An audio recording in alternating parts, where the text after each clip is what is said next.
Marilah kita saksikan persembahan seni tari dan drama Lutung Kasarung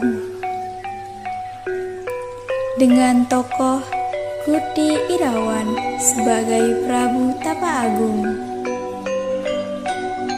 Tati Liana Putri sebagai Ratu Dwi Ayu, Siti Maesaro sebagai Purbararang, Sri Ayu Agustini sebagai Purbasari, Rosalinda sebagai Indra Jaya, Khairunisa sebagai Lutung Kasarung, Alfi Fikriatun sebagai Sunan Ambu, Putri Afrianda Gunawan sebagai Pati, Yeni Priyatni sebagai Dayang, Sunarti sebagai Nini penyihir.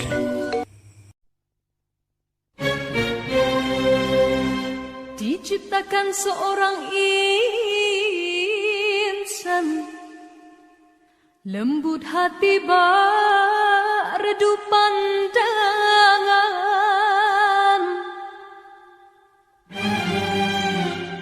Apabila berkata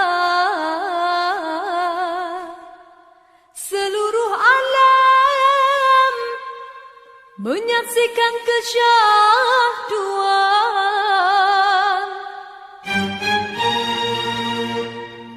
bagai tersentuh rasa percaya.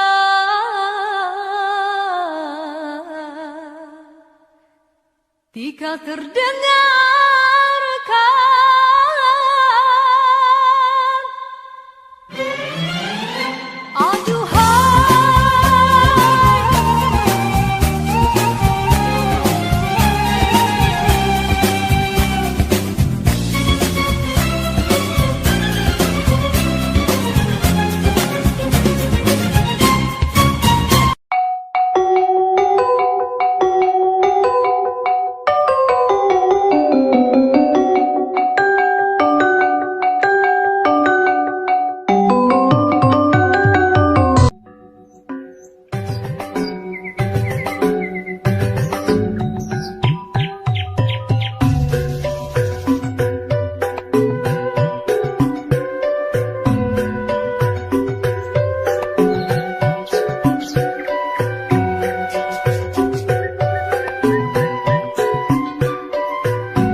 Alkisah, ada sebuah kerajaan di Pulau Jawa.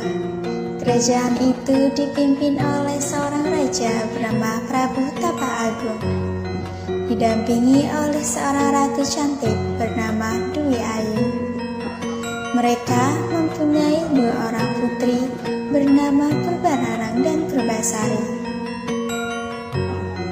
Melihat sang raja yang sudah tua, sang permasyuri memikirkan tentang penyerahan tahta kerajaan kepada salah satu putrinya.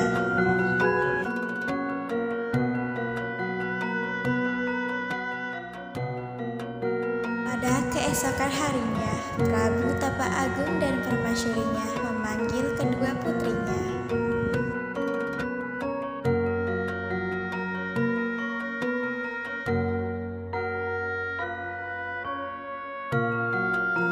Akhirnya Purbararang dan Purbasari pergi menghadap ayahandanya, ditemani seorang laki-laki yakni Raden Indrajaya.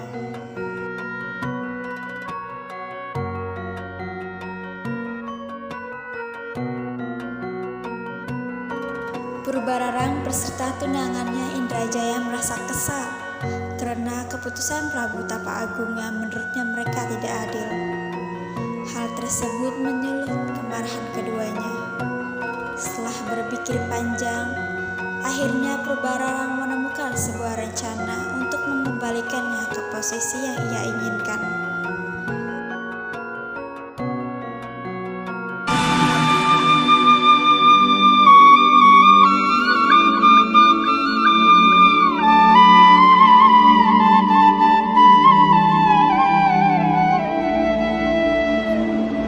Honke honke honke riro, honke jombe jombe riro, honke honke honke riro, honke jombe jombe riro.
Selang beberapa hari, Nini si penyihir berusaha untuk menyelinap ke kamar Purbasari.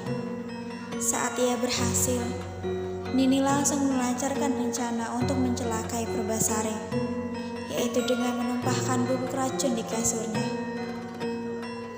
Keesokan harinya, kerajaan pun dihebohkan oleh Purbasari yang tak lagi berparas cantik. Kulit tangan, kaki bahkan wajahnya penuh dengan totol-totol.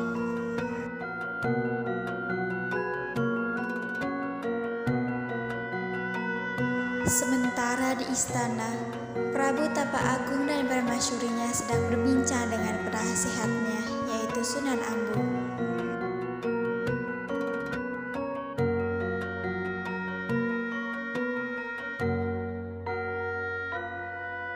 Suatu hari, ketika Purbasari duduk di depan gubuknya, ia melihat seekor lutung muncul dari semak-semak.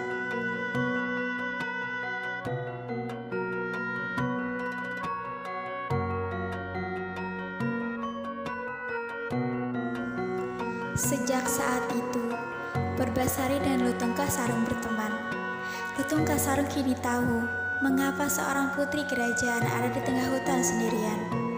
Lutung prihatin akan keadaan Purbasari. Ia menjadi sangat perhatian padanya. Ia sesekali membawa Purbasari makanan, air, dan sesekali membawa bunga-bunga yang indah. Pada suatu malam bulan purnama, Lutung Kasarung pergi ke tempat yang sepi lalu bersemedi.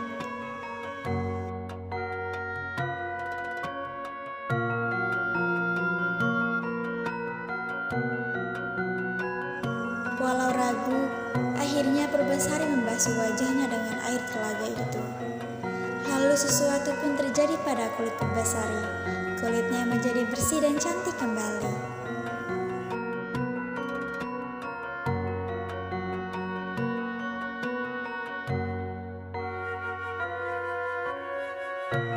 Purbasari menyanggupi tantangan dari kakaknya yaitu Purbararang, yaitu dengan beradu kecantikan. Apabila warga memilih Purbararang yang lebih cantik, maka Purbasari tidak boleh menjadi pewaris tahta ini. Keesokan harinya, semua warga Pasir Batang menghadiri perlombaan antara Purbararang dan Purbasari yang diselenggarakan di halaman istana.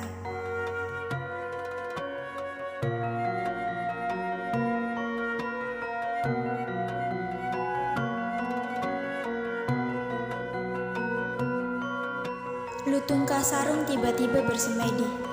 Ia berdoa agar dirinya dapat menjadi tandingan Indrajaya. Dan tanpa disangka-sangka, Lutung Kasarung menjadi seorang pria tampan, bahkan lebih tampan dari Indrajaya.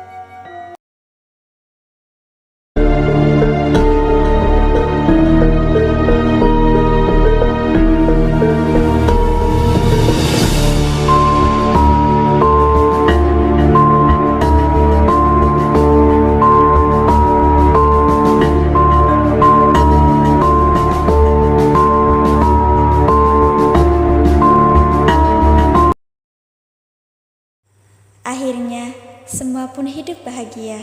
Cinta dan kasih sayang Purbasari dan Lutung Kasarung telah mematahkan kutukan itu. आज के लड़के I tell you कितने लल्लू what